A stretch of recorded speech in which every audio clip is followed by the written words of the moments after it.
Hi, Disha, we are Yeah. good to go. We can start the program at the count of 5. Okay.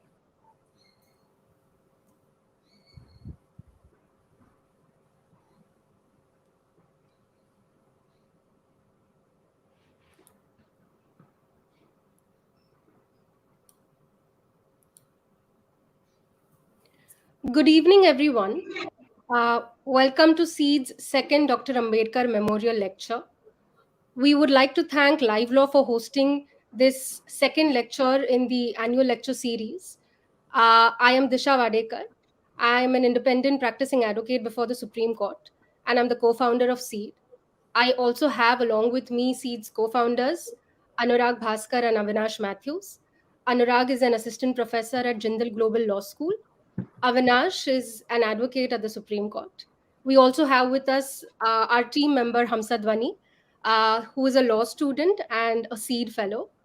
Um, we, of course, have with us our very esteemed guest speaker for the day, Dr. Justice S. Murlidhar, Honorable Chief Justice, High Court of Orissa.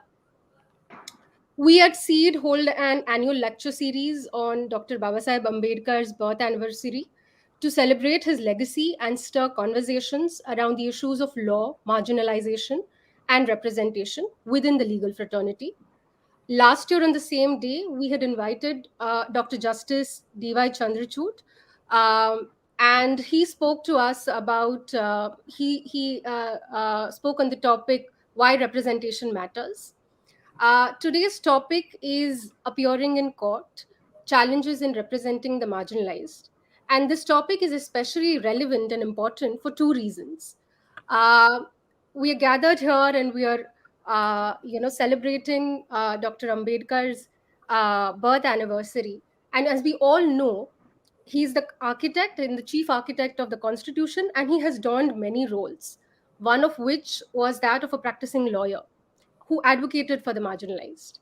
One of the most landmark cases, and he has fought many landmark cases, but one of the most landmark cases, and my own personal favorite, is that of the defamation suit of Jedhe and Zavarkar at the Pune District Court. And this case is at the very core and at the heart of the discourse on free speech and expression. Um, the other reason why today's lecture is really important and especially relevant is because our esteemed guest, Honorable Chief Justice Murlidhar, who is here with us, will be speaking to us about this topic, and he'll be sharing his views and his experiences with us from the bar. So he himself has, been a practicing advocate, and he's practiced before various courts, including the Delhi High Court. And it will be really interesting and enriching lecture, I'm sure. So I will hand it over now to Anurag. Anurag will briefly introduce CEDE and the work that we have done in the past 1 year through CEDE. Anurag? Yeah, thanks, Disha, and hello, everyone. So, as Disha mentioned, we started CEDE as an initiative last year, and CEDE stands for Community for the Eradication of Discrimination in Education and Employment. So, CEDE is a network of lawyers, law firms, judges, and other organizations and individuals who are committed to reform the Indian legal profession and judiciary. Been engaging with the like reforming the profession in three ways. First of all, as our flagship program, we help students from these communities to get paid internships in the profession, and in there, our impaneled network of lawyers, law firms, and judges provide one paid internship to each student selected by us every year. We shortlist students after a long, comprehensive application process, and then we allot them to the lawyers, law firms, judges, and other individuals who have empaneled with us. So, apart from that, we also have been doing capacity building program for students from marginalized communities. From time to time, we have focused even on basic things such as how to arrange your CV, how to write applications or emails, and other soft skills that students may not be having, students from marginalized communities. So we are helping them through capacity building programs. And thirdly, we are doing research and advocacy on the issue of increasing representation of marginalized communities in the legal profession and the judiciary. So till now, in last 1 year, through CEDE, we have arranged 86 paid internships. We have had more than 7 capacity building programs and sessions over the year. We have 95 advocates, law firms, and lawyers and NGOs who have impaneled with us till now. And more than 300 students from marginalized communities have registered with us, to whom we can constantly guide and mentor.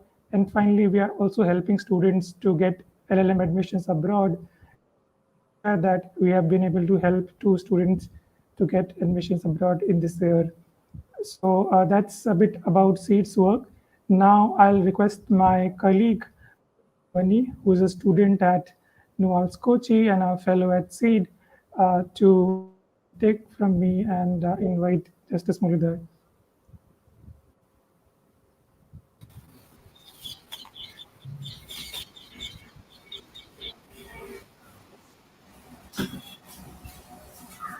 CEDE.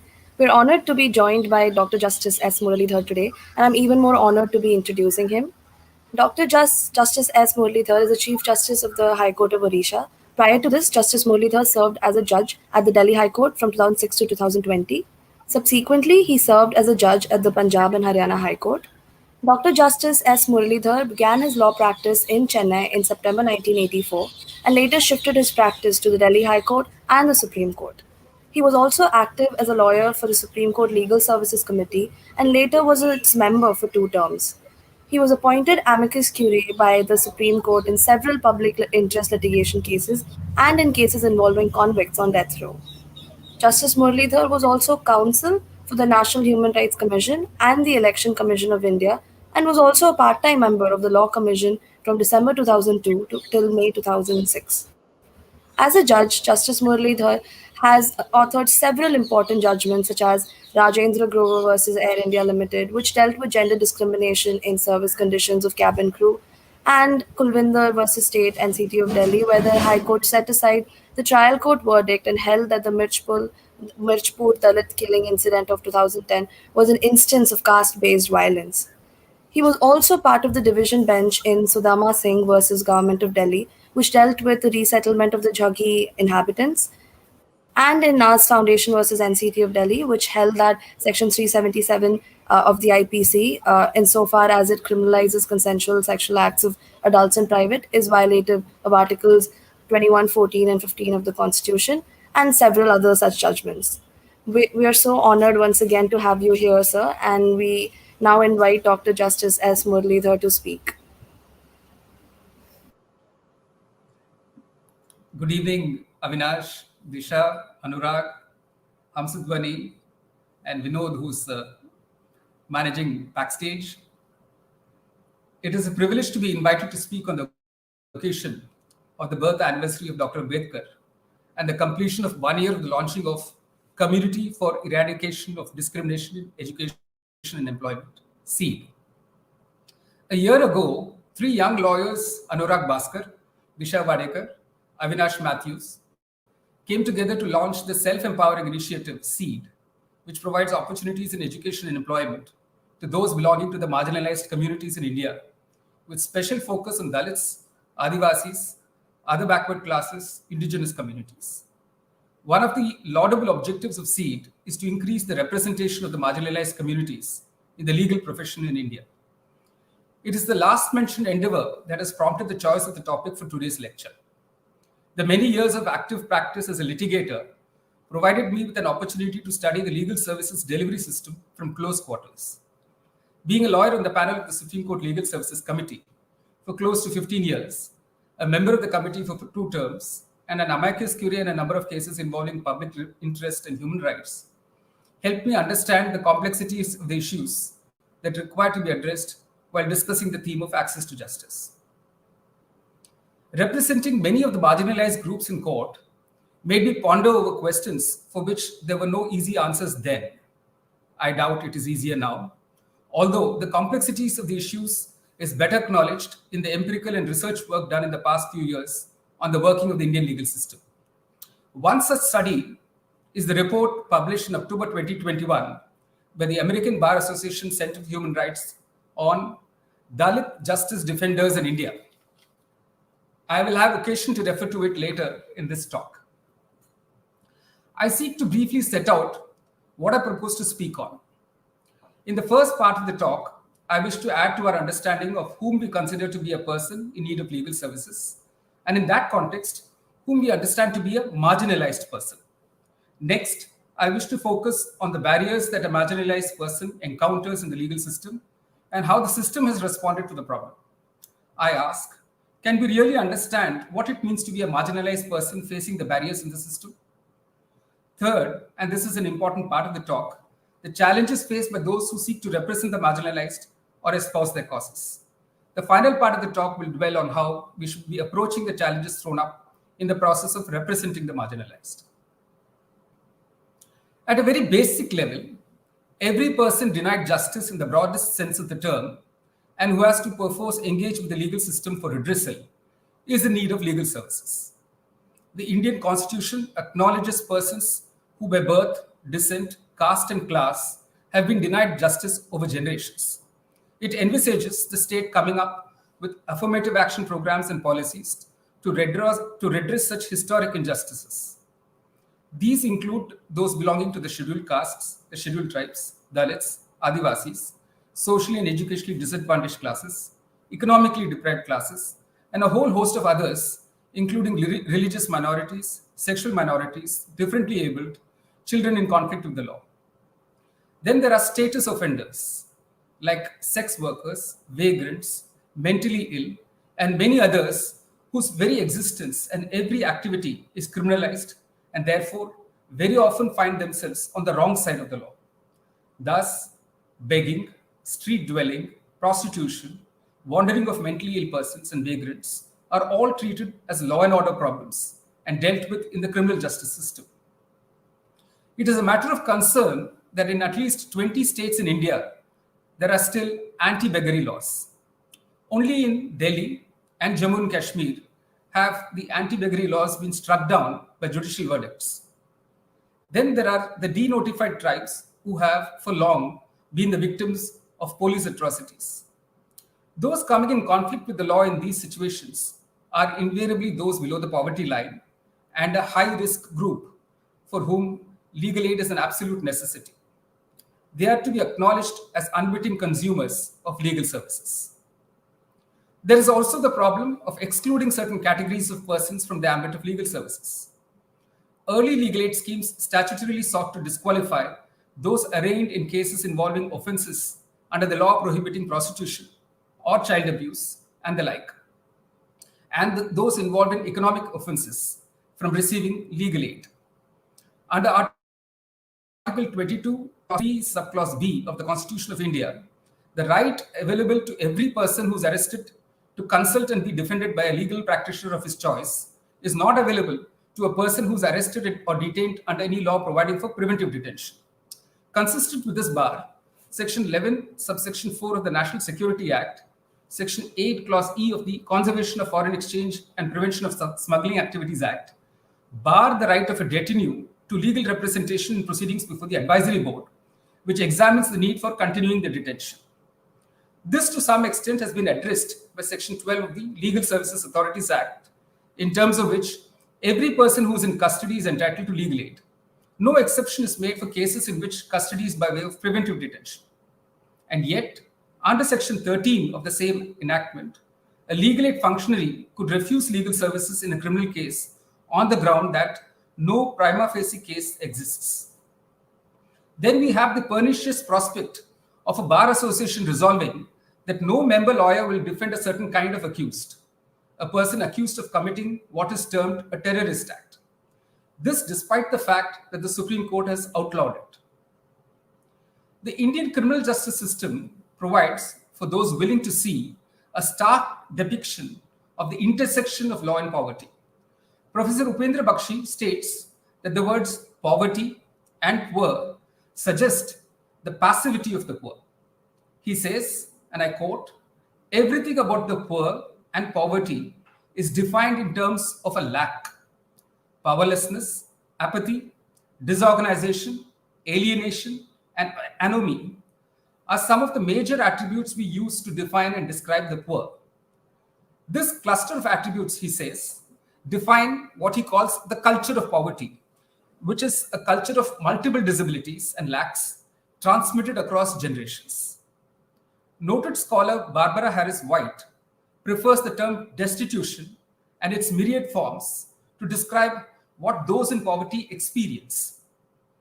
Professor White describes economic destitution as having nothing, social destitution as being nothing, and political and law-induced destitution as having no rights and being wrong, each of which results in denial of personhood or full citizenship.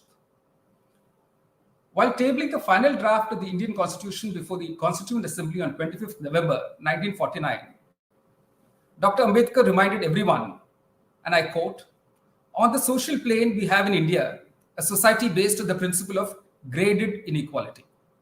We have a society in which there are some who have immense wealth as against many who live in abject poverty. That scenario continues to plague Indian society even 7 decades thereafter. Dr. Ambedkar was also prophetic that despite independence, we could not call ourselves truly democratic unless we ensured social democracy. He was not sanguine about this.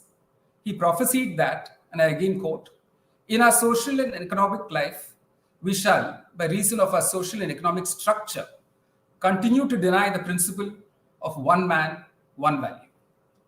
We are yet to dismantle the structures that marginalize a sizable section of our population.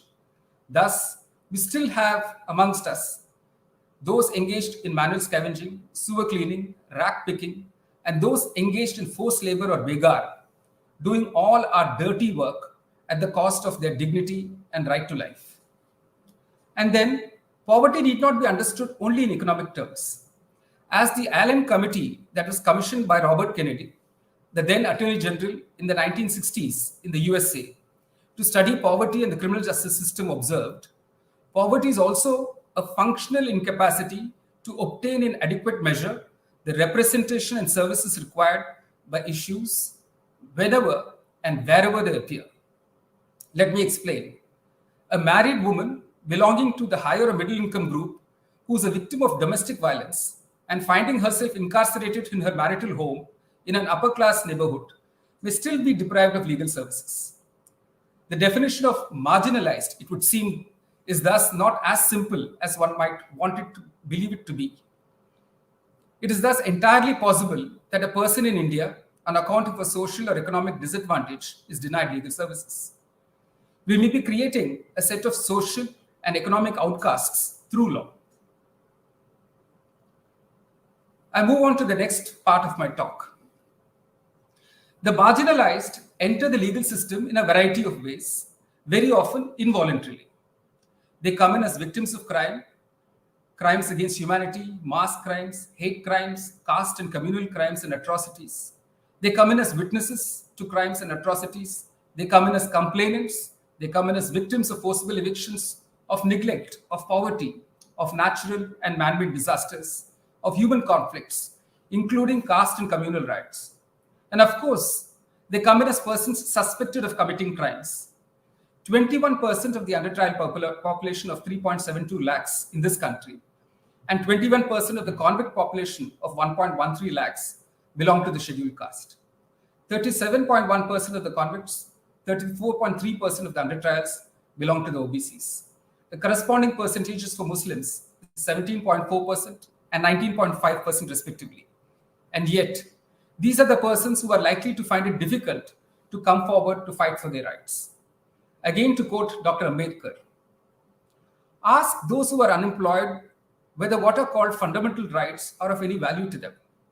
If a person who is unemployed is offered a choice between a job of some sort, with some sort of wages, with no fixed hours of labor, and with an interdict on joining a union, and the exercise of his right to freedom of speech, association, religion, etc., can there be any doubt as to what his choice will be? How can it be otherwise? The fear of starvation, the fear of losing a house, the fear of losing savings, if any, the fear of being compelled to take children away from school, the fear of having to be a burden on public charity, the fear of having to be burned or buried at public cost are factors too strong to permit a man to stand out for his fundamental rights. The unemployed are thus compelled to relinquish their fundamental rights for the sake of securing the privilege to work and to subsist. I end the quotation. The formal legal system in India is a legacy of the British legal system. For many a marginalized person, navigating the formal legal system is a nightmare. Law professor Stephen Wexler, in a fairly accurate description, says, poverty creates an abrasive interface with society. Poor people are always bumping into sharp legal things. There are many barriers to accessing justice that a marginalized person faces. The laws, rules, and processes are mystifying and befuddling, even for an educated, literate person. The laws are themselves structured to discriminate against the poor. Specific examples are the anti-beggary laws that criminalize poverty, the Immoral Traffic Prevention Act that criminalizes sex work, the juvenile justice law that delivers the street child into the arms of the law, and even the municipal laws that criminalize acts of encroachment of public spaces by street-dwelling homeless persons and hawkers. The system works differently for the poor. The beggars' courts, the juvenile justice boards, the Mahila magistrate courts are often the first points of encounter for the poor with the legal system. A visit to any of them in a metropolis in India will bear out the truism that the system works unequally for the poor and the rich.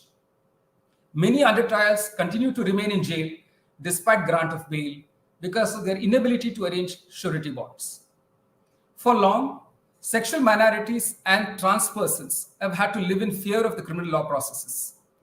Even after Section 377 of the Indian Penal Code was read down, first by the Delhi High Court in Nas Foundation, and later by the Supreme Court in Navtej Johar, and even after the declaratory judgment of the Supreme Court in National Legal Services Authority's case, NALSA, in 2014, affirming the full citizenship and personhood of trans persons, it is a struggle on the ground for sexual minorities to cope with their daily lives. The changes, it seems, are happening with all deliberate speed, a phrase that translates as very gradually. I will have an occasion later in this talk to explain this more. To tackle the inequality and iniquity of the formal legal system, we have institutionalized the delivery of legal services through the Legal Services Authorities Act. We have a 4-tier mechanism with the National Legal Services Authority, the State Legal Services Authority, the District Legal Services Authorities, and the Taluka committees. We also have the Legal Services Committees for every High Court. We have attempted, through this entire institutionalized mechanism, in providing not just legal representation, but legal services as well. And this is both at the pre-litigation and post-litigation stages. We have schemes that are meant to provide a complainant, a victim, and a suspect legal assistance at every stage of the criminal justice process. And yet, as Justice Uday Lalit, Executive Chairperson of NALSA, noted recently, and I quote, only 1% of the total criminal cases heard in the courts of law get legal aid from the offices of the legal services authorities across the country. He identified 2 reasons. 1, lack of awareness, and 2, more disturbingly, he said, and I quote, they don't perhaps have confidence in the setup of legal aid, unquote. The fact remains that the quality of legal aid is a concern. The marginalized who are the recipient of legal services do not really have a choice. This is a paradox because Article 22 of the Constitution of India talks of guaranteeing a person arrested with a lawyer of her choice. In the Constituent Assembly, while debating the wording of Article 15 capital A, which was later to be Article 22 in the final draft, Dr. Ambedkar adverted to the suggestions made in regard to the right of an accused person to consult a legal practitioner. With a view to removing the ambiguity, he said, and I quote, I am prepared to add after the words consult, the words and be defended by a legal practitioner, so that there would be the right to consult and also the right to be defended. He also explained that the words legal practitioner of his choice had been deliberately used, and I quote, because we do not want the government of the day to foist upon an accused a counsel whom the government may think fit to appear in his case, because the accused persons may not have confidence in him, unquote. This lack of confidence in the legal aid lawyer is a reflection of the general approach to welfare services by the providers and the perception that this is an act of charity rather than the right of the person in receipt of such services. It impinges on the dignity of the person. I call it the ration shop syndrome. The poor believe that if you are getting any service or benefit for free or it is substantially subsidized, then you cannot demand quality. Beggars can't be choosers is the stoic response that keeps the poor going. In a critical study of the public defender system in the USA, Charles Silberman found that defendants who were represented by legal aid lawyers said, "He is not my lawyer, he is the legal aid." And that in the court, when judges ask who the lawyer is in the case at hand, legal aid lawyers typically answer, "I'm standing up for this case, not I'm representing this client, let alone I'm representing Mr. Jones." The laws and legal system also appear to work differently for the marginalized. Recently, a Supreme Court bench of Justice D.Y. Chandrachud and Justice B.V. Nagaratna noted that several members of the scheduled caste, scheduled tribe communities face insurmountable hurdles in accessing justice from the stage of filing the complaint to the conclusion of the trial, and that they specifically suffer on account of procedural lapses in the criminal justice system. The press report of the hearing quoted the bench as saying that due to fear of retribution from members of upper caste groups, ignorance, or police apathy, many SC/ST victims do not register complaints in the first place. And even if they do, the victims and witnesses are vulnerable to intimidation, violence, and social and economic boycott. The bench is reported to have noted that, and I quote, "This results in low conviction rates under the SC/ST Act, giving rise to the erroneous perception that cases registered under the Act are false and that it is being misused. On the contrary, the reality is that many acquittals are as a result of improper investigation and prosecution of crime, leading to insufficient evidence." Close quote. Indeed, the statistics put out by the National Crime Records Bureau on the conviction rates in SC/ST cases bear out these remarks. In 2020, the pendency of trials for offenses under the SC and ST Act was 96.5%. Only 216 cases from the 50,291 crimes against SCs in 2020 resulted in convictions. 3,192 cases resulted in acquittals. The above scenario is equally true in cases of communal riots and mass crimes. Where the trial is able to be insulated from the local pressures, there's a greater chance of reaching the goal of justice. Illustratively, these would include the cases of burning of Dalit households in Mirchpur village in Haryana, where the trial was shifted to Delhi, or mass killings of Muslims in Hashimpura in Uttar Pradesh by the Provincial Armed Constabulary. Again, the trial was shifted to Delhi. Or the case of rape and murder of a Bakarwal girl in Kathua in Jammu. The trial was shifted to Pathankot. Or the Gujarat riot cases, the Best Bakery and the Bilkis Banu cases, both of which were shifted to Maharashtra. In each of these instances, the trial itself had to be transferred to different states since there was no assured witness protection program for the marginalized, who became soft targets for intimidation. Then within the formal legal system, there are problems posed by hidden and other costs that have to be inevitably borne by the recipients of legal aid. Here I have the unedifying task of quoting my own work, Law, Poverty and Legal Aid, Access to Criminal Justice. And I quote, "One disincentive for a person to avail of legal aid offered is the problem of uncompensated costs that have to be incurred. Legal aid schemes do not account for the hidden costs incurred by those brought involuntarily into the system, either as victims or as accused.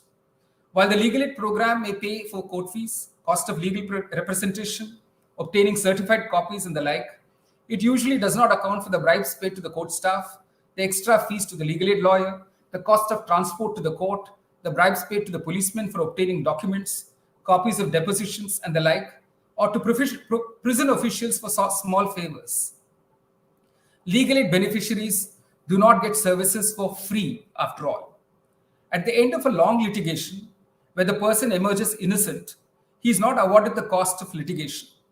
Thus, the amount of time and money spent on establishing innocence remains unrecoverable and non-compensable. Equally, it is a loss to the victim of the crime and to the taxpayer whose money has gone into funding the entire prosecution exercise. Close quotes. Law professor Deborah Rhodes, in her piece titled "Whatever Happened to Access to Justice," has this to say, and I quote, "Not all barriers to justice are in the judicial system. Some are part of a larger problem of economic disadvantage.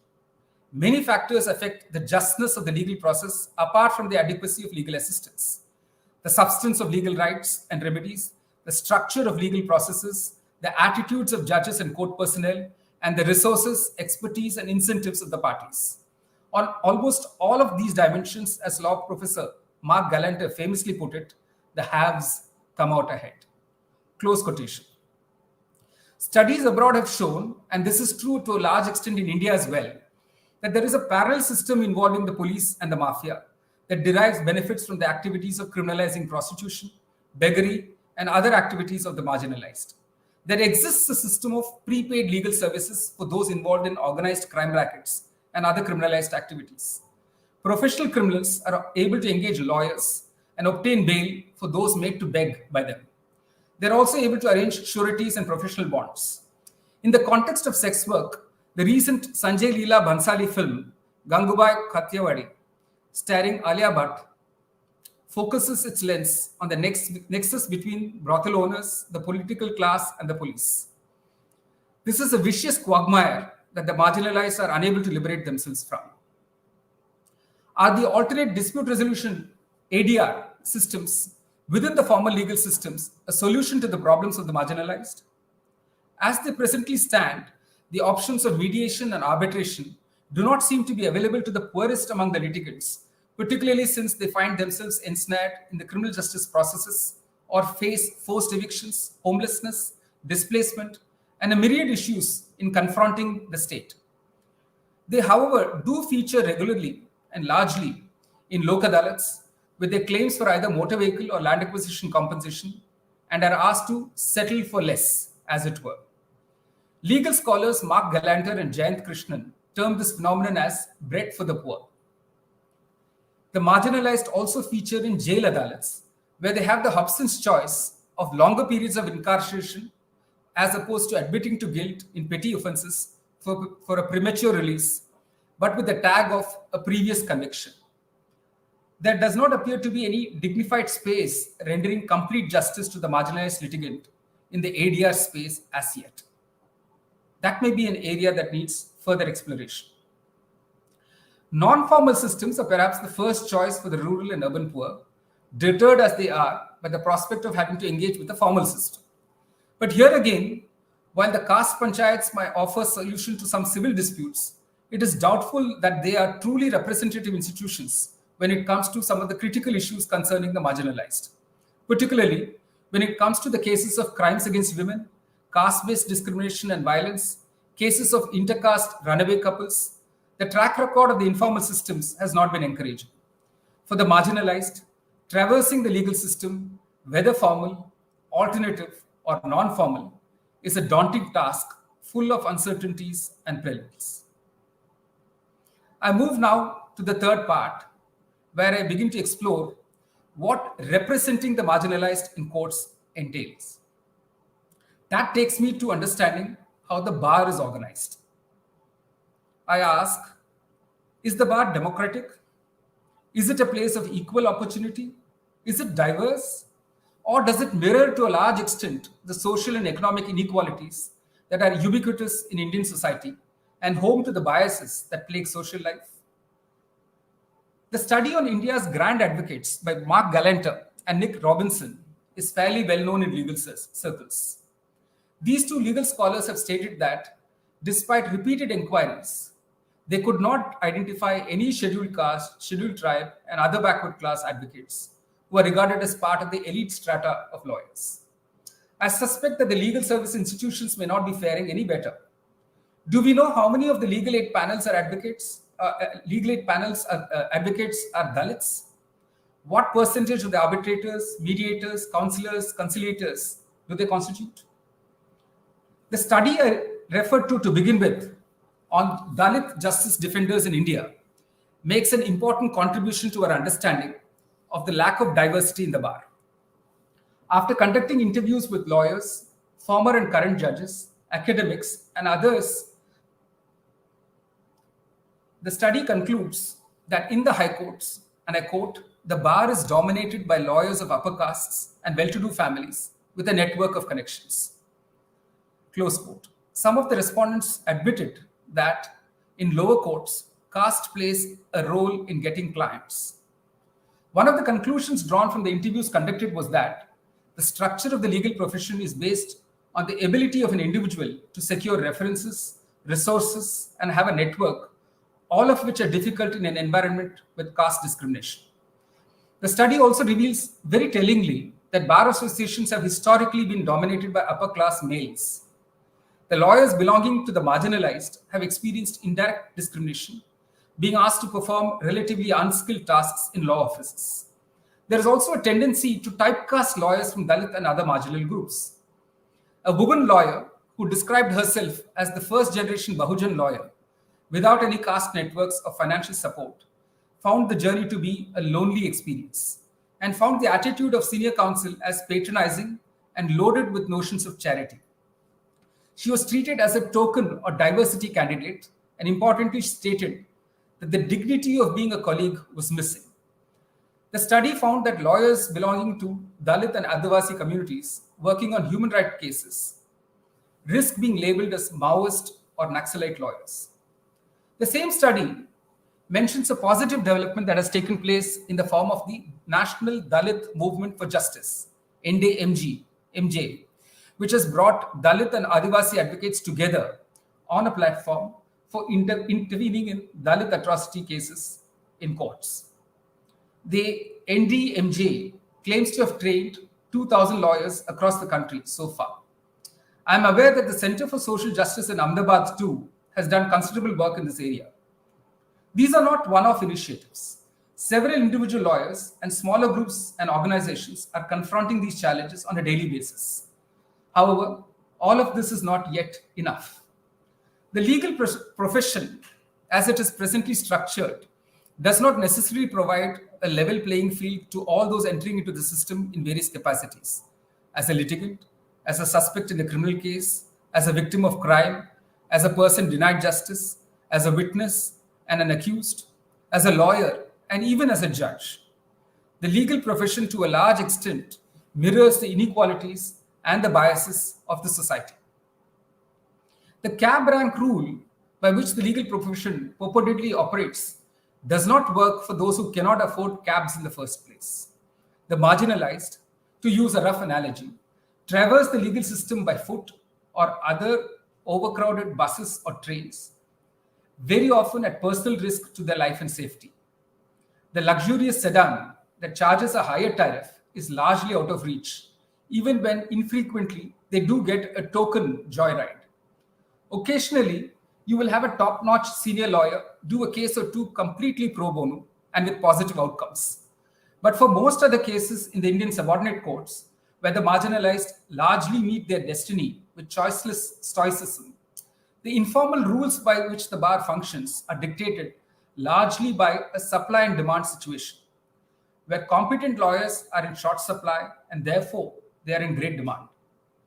In almost every rung of the structured hierarchy of the legal profession, more than 80% of the work is controlled by less than 20% of the lawyers, who are usually referred to as the active practitioners of any bar. These active practitioners would have their own class and caste biases in how they approach cases, in how they prioritize their work, and how they treat their clients. More than a century ago, Gandhiji commented that in India, the law courts are perhaps the most extravagantly run. He noted, and I quote, several thousand rupees had been known to be charged in India. There is something sinful in a system under which it is possible for a lawyer to earn from 50,000 to 1 lakh per month. And this is more than a century ago. The legal practice is not and ought not to be a speculative business, says Gandhiji. The best legal minds must be available to the poorest at reasonable rates. In a documentary titled All Rise for Your Honor, and this was a documentary that was invariably screened for all the new trainees in the National Judicial Academy in Bhopal when Professor Mohan Gopal was its director. In that documentary, All Rise for Your Honor, the director Sumit Khanna depicts the plight of an elderly rural woman trying to get an affidavit that she needs in a civil dispute signed by her son, who's lodged in a jail in Varanasi. Even with the help of the filmmaker and all of this on camera, a sum of 1,500 rupees has to be spent just on getting the affidavit attested by a notary magistrate who travels with them to the jail to get the affidavit signed by the prisoner in his presence. All of this only to be told later that it was not necessary at all. It is a very telling commentary on the way the legal system in the courts is plagued by ignorance of laws and procedures among lawyers, which works to the disadvantage of those already marginalized. Self-representation, that is the litigant appearing in person, is not really an effective alternative. They often face the seemingly insurmountable barriers of legalese and court etiquette, which are tools of persuasion cultivated by the bar over the years. On a lighter note, in an episode involving an elderly litigant appearing in person in court during abstention of work by the bar, the judges interrupt the elderly gentleman's submissions by saying, "Babuji, आप जो कह रहे हैं, हम समझ नहीं पा रहे हैं. आप वकील रख लो." To which the elderly litigant responds, "कमाल है, समझ आपको नहीं आ रही है और वकील मुझे रखना है."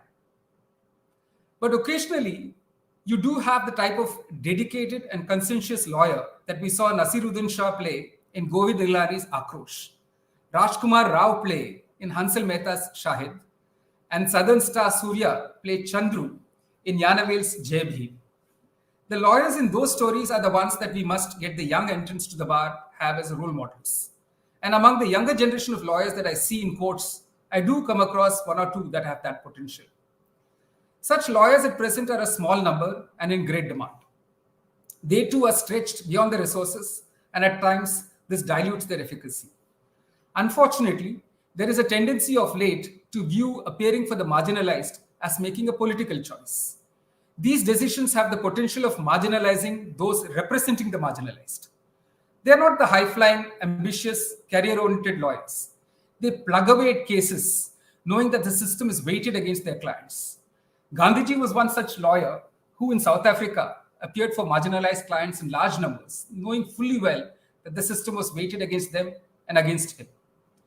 The lawyer Vinay Vora, played by actor Vivek Gombar in the Marathi film Court by Chaitanya Tamahane, is one such. Yet, some of them who stand up for unpopular causes that don't meet the approval of the dominant voices in society face stiff resistance. They face threat to their lives, boycotts and expulsions by the bar associations, and even unwanted intrusions by law enforcement agencies. However, their presence in court does lend legitimacy to the legal system, which is essential for upholding the rule of law. There are also the civil society groups that have, for many years, been working with the marginalized, with the homeless, the sex workers, the children in conflict with the law, the slum dwellers, the rack pickers, persons employed in manual scavenging and sewer cleaning, helping them organize, question state and police excesses, demand protection and enforcement of rights. There are also the paralegal workers that help the marginalized avoid or exit institutionalization by their interventions. The system needs all of them for its legitimacy. The marginalized need them for their survival. A larger and less intimidating space has to be provided for these non-state players in the system. Finally, I come to the question, how do we enable the marginalized to meet the challenges? First, we need to acknowledge that the marginalized largely view the legal system as irrelevant to them as a tool of empowerment and survival. Their experience tells them that it operates to oppress, and they have to devise ways of avoiding it rather than engage with it. Without fundamental systemic changes that enable erasing to some extent this negative perception of the legal system and the legal profession in particular, mere changes in the system of legal services delivery by themselves may not enthuse greater engagement with the system, however promising the results may seem. It is bound to be viewed with suspicion. To begin with, we need to revive the discussions around decriminalizing many of the survival activities of the poor, including payment dwelling, encroachment, hawking, begging, sex work. We have to act more on legal institutional reforms. For instance, finding alternate, less coercive ways of running Nari Niketans, observation homes for boys and girls, beggars' homes, instead of modeling them on the penal custodial institutions. Professor Deborah Rhodes highlights for us the kind of questions we might want to ask in our approach to reforming the legal services delivery system.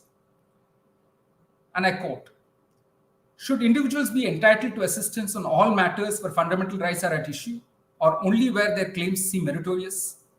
When should they receive lawyers' help? And when would other forms of aid be sufficient? How should legal aid providers allocate assistance between individual representation and collective impact work, such as lobbying, organizing, and test case litigation? And most important, how should those decisions be made? Test case litigation can be an effective tool for bringing about systemic changes. There are lessons to be learned from the manner in which the civil rights movement in the USA went about litigating the issues of discrimination. Professor Charles Ogletree, his seminal work titled All Deliberate Speed, describes in detail how the early work of test case pioneer, Professor Charles Hamilton Houston, for the NAACP, that is the National Association for Advancement of Colored People, to seek parity in payment to white and black teachers in public schools. That paved way for the later litigators like Thurgood Marshall, who went on to become a judge of the Supreme Court of the USA, to bring forth simultaneously in a range of courts spread across the states cases concerning segregation in public transport, public facilities, universities, schools, and so on. Brown versus Board of Education did not happen overnight. In fact, it comprised 5 cases, all of which were treated as a batch, and Brown versus Board of Education was the lead case. It was a culmination of many years of struggle and perseverance with conviction and painstaking fact gathering for presentation in the court. Basically, a lot of hard work. And then there has been a constant struggle to get the tangible results of such test litigation realized in the succeeding years without diluting the verdict in Brown versus Board of Education. The follow-up order in Brown that the US Supreme Court handed down in September 1955, 1 year after Brown, basically permitted the consequential changes of desegregation to be only gradually carried out. It used the phrase "with all deliberate speed," basically meaning that you can do it gradually. The book of Ogletree explains what a struggle it has been to actually get Brown versus Board of Education implemented, and that struggle continues even today. The Nalsa judgment of the Supreme Court of India that recognizes full citizenship and personhood of transgenders is another such test litigation that is yet to witness the tangible effects on the ground. Professor Ogletree himself spent a large part of his early professional life honing his lawyering skills with the Public Defender's Service in Washington, D.C. He emphasizes that if any system of public defender has to be effective, there can be no compromise on the quality of professional competence of its lawyers. In more contemporary times, the pro bono work of lawyer Brian Stevenson in the US, devoting his energies to getting innocent black convicts released from death row, is inspiring. In his book, Just Mercy, Brian tells us how a conscientious lawyer handling cases of the marginalized needs to be emotionally and mentally strong, politically aware, professionally competent, and be prepared to take on a hostile system with calm and fortitude. We need many Ogletrees, we need many Brian Stevensons in India. How do we improve the quality of legal services here in India? To begin with, we need to attract the better, if not the best available legal talent for legal services. Since fees is such an important incentive for a lawyer to take up a case, it is necessary to ensure that the fees paid to the Legal Aid Council representing indigent accused in criminal trials involving grave offenses is the same as is paid to the prosecutor. The fact is that there is no scarcity of financial resources with legal services authorities. It is the distribution of the resources that needs paying attention to. Even if it is a salaried system, when you deal with less serious offenses, even if it's a salaried system, the salary to the legal aid lawyer must be commensurate with what the lawyers would usually and reasonably charge private clients. Here we cannot pick the high end of the tariff, but the mean, to ensure that the legal aid lawyer does not lose out for taking up a legal aid case. To expect senior lawyers to take up cases as pro bono would not be doing justice to the clients. They would always be made conscious that they are recipients of charity or beneficial treatment, which does not respect their dignity or be able to demand accountability from counsel. For trials involving complex issues and tasks, the services of a combination of a senior and junior lawyer should be able to be offered. If I recollect, the Supreme Court Legal Services Committee had come up with such a scheme where, in cases involving grave offenses, a senior and a junior combination of lawyers would be engaged by the Supreme Court Legal Services Committee.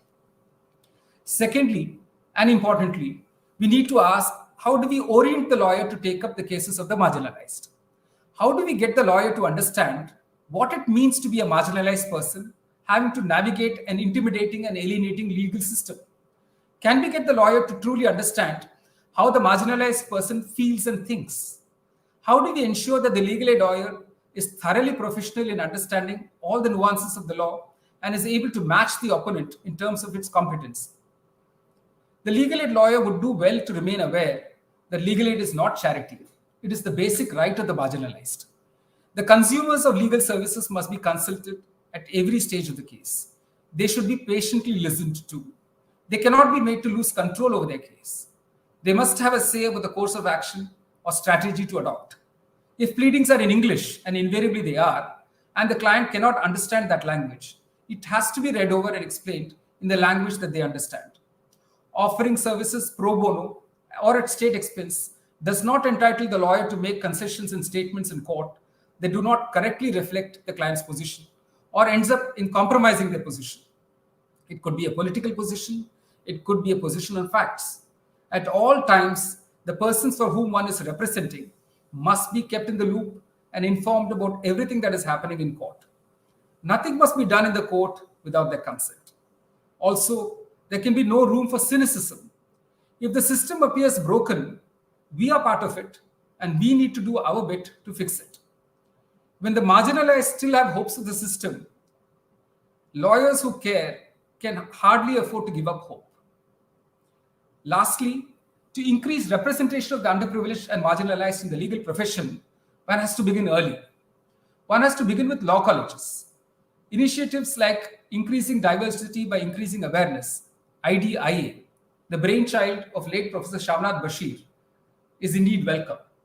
The presence of the underprivileged in law colleges is by itself not enough. They need to be handheld through the law course and thereafter till they are placed with seasoned lawyers or law firms. Bar council and bar associations need to emulate the IDIA model on a larger scale. There has to be mentoring of young lawyers belonging to the marginalized groups with the more seasoned lawyers. The Bar Council of India can float a scheme offering stipends for a limited number of years to promising young lawyers to help them find their feet in the profession. There is much to be done, and it needs to be done now. We have the resources, we must find the will. I've come to the end of my talk, but before I end, I would like Vinod to play a video that I've sent him.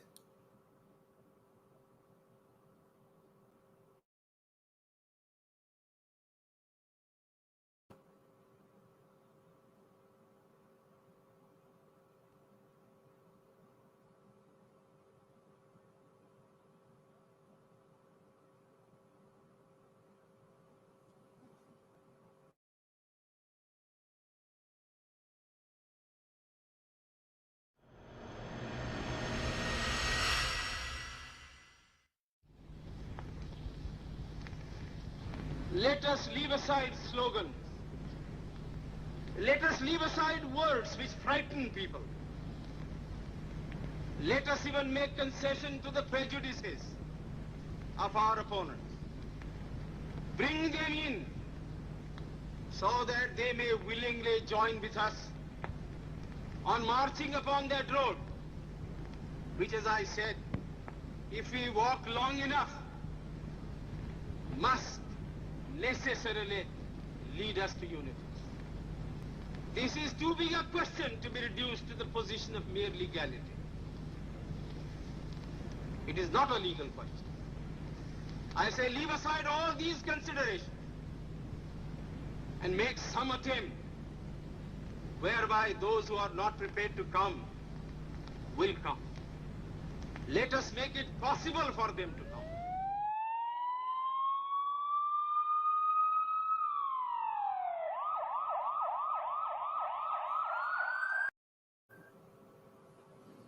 Thank you very much.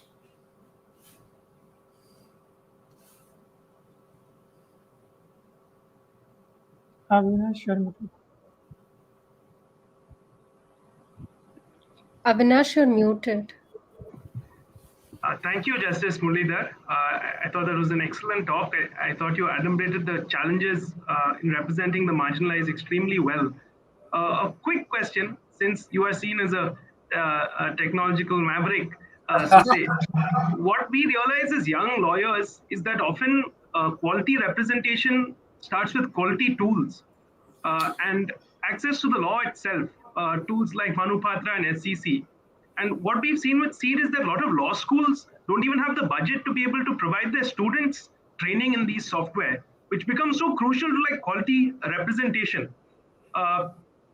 Is there something that, is it that we've reached a stage where even providing that sort of research capacity is the role of the court or the role of the state, for actual quality representation to happen? And is that something that the court can take up? Because we have Indian Qanun, which is a very powerful public resource, and some good people have put their minds to it, but it can only take you so far. What do you suggest in terms of just access to legal tools, legal research in order to improve, quality of representation? Avinash, the answer is quite simple. All law colleges function with the sanction or clearance of the Bar Council of India. The Bar Council of India is to simply add another conditionality to its approval or recognition of law colleges, that a law college library will have these minimum journals, and that could include all these online journals. From the Odisha's experience, I can state with some degree of satisfaction that only last month we provided to every district bar association, the High Court provided an e-library which had two of the journals that you mentioned. We had AIR online and Manupatra, and we've also given them one local law journal. We've given them a room in every bar association. We've even given it in outlying stations, 2 outlying stations, and I'm hoping in a couple of months, all outlying stations in Odisha will also have it. So I've given it to the bar because the young lawyers in the bar associations do need these tools. But I completely accept your plea. And I think the Bar Council of India should be able to find an easy solution to this. We don't need the courts to come in for this also. Fair enough. And hopefully they'll move in that direction. So I'd like to point out that the report that you had cited is actually co-drafted by, yes, that report is co-drafted by Anurag, one of my co-founders. Okay. And hopefully we can do more research and representation, because there's a severe dearth in a good research and articles on this topic, and hopefully CEDE can do that. If I can just come in for a minute, now that you mentioned it. You remember I showed you this book, Professor Ogletree's? And I mentioned how Ogletree was part of the Public Defender Service in Washington, D.C. And one of the questions they asked was, is the Public Defender Service truly representative? They found that there were not enough black lawyers in the Public Defender Service. So your research might take you further into questioning how representative many of our legal services delivery systems are. Yeah, and that's what we're trying to do at CEDE. We're trying to get lawyers into these places so that there is representation, and so that the marginalized are comfortable with the legal system and aren't scared of it. I think there's this pervasive fear of the legal system, and that's not what it should be. starting from police stations. People are scared to go to police stations. And, I think... I can tell you the fear is all pervasive. Yes, which is quite depressing. In a sense. So I'll just wrap up then. Yeah, I think it's about putting your heads together and finding the will. Because despite everything that we find going wrong, we still find there is space for those conscientious people who keep fighting and who keep finding the space for these issues. And that's whom we should look up to, and that is what we need to expand, develop on. Look at the case of Brian Stevenson. Yeah, he's still against a whole system of prejudice, right? But they just keep going at it. And I think we should do that. Yeah, and hopefully instead of the exception, that becomes the norm, and that is what, the standards are in our society and in our justice system. So I'll just wrap up. Yeah, Avinash, with every generation, and I can say this confidently after being a judge, with every generation of lawyers, and now I've seen about 3 generations of lawyers. In the newer generations, there are always those younger minds that are idealistic, willing to work, fired with conviction. That gives me hope. It gives my colleagues hope, and I don't look at it obliquely at all. Yes. Look at the 3 of you. What a wonderful initiative this is, right? Yeah. I'm sure you'll be inspiring other younger law students, like Hamsadwani, for instance. Yes. Yeah. Thank you for the kind words. It means a lot, and we do this along with our other work, and so words like this really help us, carry on and push through. I'd like to thank you for coming here and spending your time and giving us extremely detailed lecture. I think everyone who's watching has learned a lot, and we do hope that we as CEDE can interact with you again in the future and work together. Thank you, Live Law, for helping us with the logistics, and it's an excellent system that you have, and it all went off without a hitch. So thank you, Vinod, as well. At this point, I'd like to thank Hamsadwani, who is our fellow, and without whom a lot of the work at CEDE could not be possible. She does the everyday stuff that Disha, Anurag, and I cannot do, but she does it very responsibly, despite the fact that she's in law school and she has plenty of other responsibilities as well. And she has an extremely bright future ahead of her. I'd like to thank the empaneled lawyers, the lawyers who have been empaneled with CEDE, because it's them who are putting their necks out and taking in our students. They really help out. Some really encouraging stories from the past 2 cohorts. We had a student come up to us and tell us about the wonderful experience they had with a lawyer who made special arrangements in his chamber so the student could offer his namaz. And at the end of the internship, he gave him a constitutional law commentary and encouraged him to return. We have another story where a senior advocate, on hearing that a law student couldn't make it for the internship in the city, paid the stipend in advance and ensured that that student had lunch with the senior advocate every day of the internship so that they felt comfortable. So we are extremely thankful to our empaneled lawyers who go above and beyond, and we hope that any more lawyers who are watching will empanel. Please visit our website for that. And we couldn't survive without our patrons and donors who help us fund our initiative. This time we're offering scholarships for students, needy students from rural areas, to be able to have physical internships, because that makes all the difference. Actually being in a court, being with the lawyer, seeing the little things that they do. And a lot of people just don't have this opportunity. Even logistically, it's a very challenging thing. So if you'd like to donate towards these students and this cohort, you can go to www.cede.co.in/donate. And we would really appreciate that, and you will be helping someone. Thank you again, Justice Muralidhar, for an enlightening evening. And yeah. Yes. Thank you, sir. Bye. Thank you, sir. Thanks. Thank you, sir. Thank you so much for coming. Thank you Thanks, all. Vinod. Thanks. Bye. Bye. Bye.